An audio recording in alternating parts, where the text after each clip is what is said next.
Hi, I'm Shane West. Make sure you watch Hollywood at Your Doorstep on 10 Cent Video.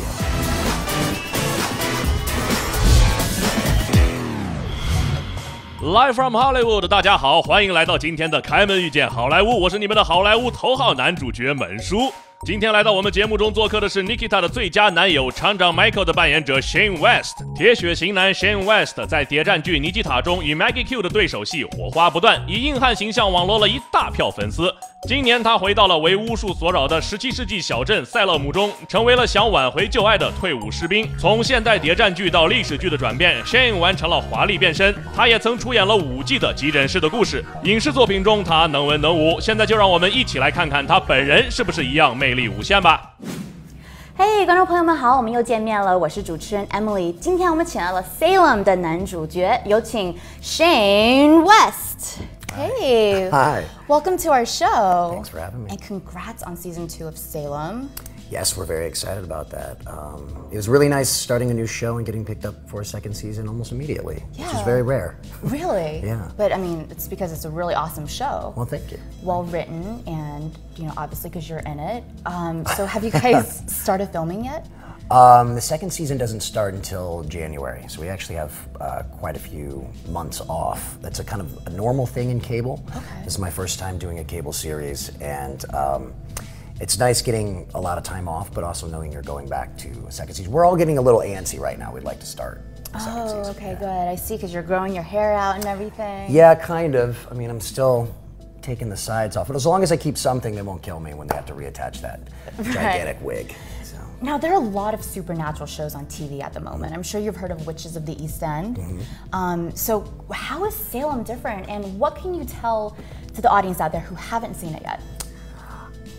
You know, really it helps that American Horror Story is changing their plot for the next year as well. So I really feel like we're the only show in that category that just stands out in its own way. We truly take place during the time of the Salem witch trials. Yes. We try and stay as accurate as possible to the costumes, the location, the places, the lifestyle back then, with adding the genre of the supernatural on the side, and I feel like we're the only ones that do that.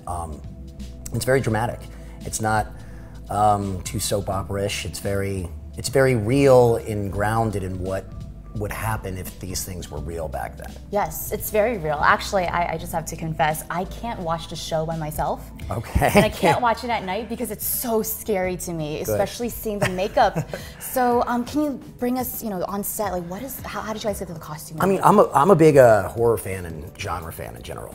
So this is kind of my first job in that genre, and it was really exciting. I mean, it's exciting. We all kind of go to set even when we're not working. We go to check out certain scenes.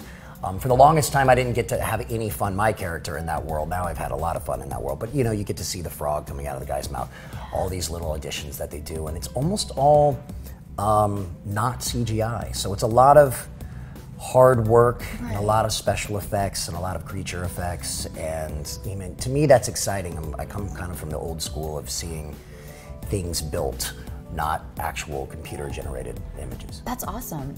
Well, season 1 has ended, and Mary was supposed to leave, but then she can't because you guys possibly have a kid who's been alive for 7 years. So what can you reveal on that? I mean, do you know what direction you guys are headed? I think we would like to start season 2 outside of Salem. It'll be in Salem, but outside as well. We're splitting up a lot of the cast. We're splitting up a lot of the characters.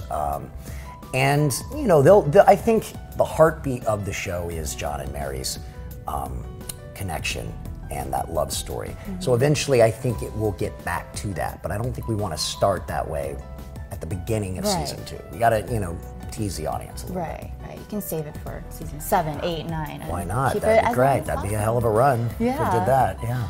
Is there anything that you would have liked to done differently for season 1? I guess behind the scenes. It'd be nice to not shoot 6-day episodes. That's pretty difficult.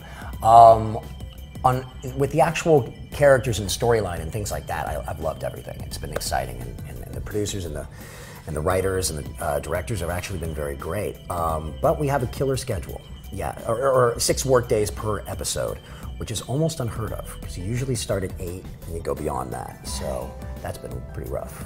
we know that there might not be a John and Mary immediately when season 2 starts.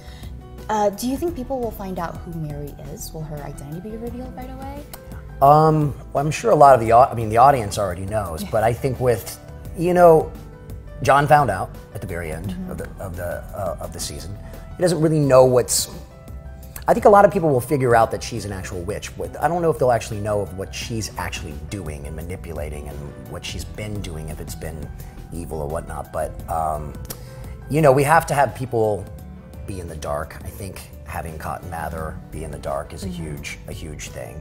Having him kill his own father to save her is a huge thing. And he's gonna run off to Boston and be way messed up in his own head. And we gotta pull at the strings for a while. For sure. And as the hero, what is your biggest challenge in season 2? Well, first of all, I have to see if I'm alive. I still don't have my contract yet. I'm pretty sure. That was the whole point, is we wanted to. I mean, some people think the character of Isaac is dead because of the way his character ended the season, but he's not. And what we wanted to do, I mean, I think it kind of goes back to Game of Thrones in the sense of them throwing in this whole trend now of just offing major characters left and right, and there are a lot of shows do that nowadays. We've done that a little bit, and we pretty much ended the first season with making 4 of the major characters look like they were dead. We pretty much know we're not, but we don't know what's really going to happen. I mean, I was shot and taken off by the Native Americans into the middle of nowhere. So I think what they want to do for me is I think they want to keep me separated from Salem for like the first 3 or 4 episodes. I think they want John to go back to when he was being taken care of by the Indians, and make him wonder, since Mary never came back to him, make him wonder if he even wants to go back to Salem. Got it. Well, thank you so much for sharing that with us, so that we're not sitting at the edge of our seats when season 2 comes around. Right. So you're also a musician. That's true. Yeah, your parents are musicians, and you have a musical background. Will you ever perform for your Chinese bands? God, I'd love to. I've never been. Yeah. So I'd love to be. I'd love to go, and I'd love to perform anywhere. Well, your Chinese fans love Nikita. Like, great. Love it. Yeah. Is there anything that you would have done differently for Nikita? Like, how did you feel about the ending? 4 years is a good run. I feel like we could have gone longer, for sure. I know the original series with Peter Wilson, I believe, went like 7.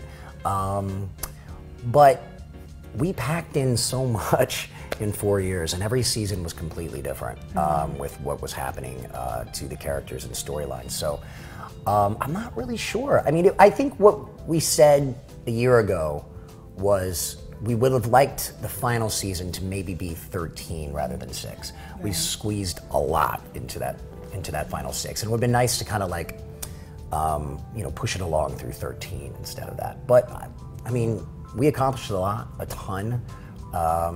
It was a lot of hard work, blood, sweat, and tears, but it was worth it. Exactly. How did you land the role? That was one of the weirder things. The character was older at first, and I auditioned for it because I liked the series. I liked the original series. I liked the concept. I loved the movie. And I heard Maggie Q was playing Nikita, and I was a fan of hers. And if I had the chance to play opposite her in a love interest situation where we were around the similar age, I thought that would be great. And I went in, gave it a try, and got the role. And then before you knew it, I was out in Toronto. All right, so what was it like working with Maggie Q? You guys must have had a lot of exciting moments. She was great. I mean, we had a natural chemistry right off the bat, and what I found difficult was my character was supposed to be her teacher.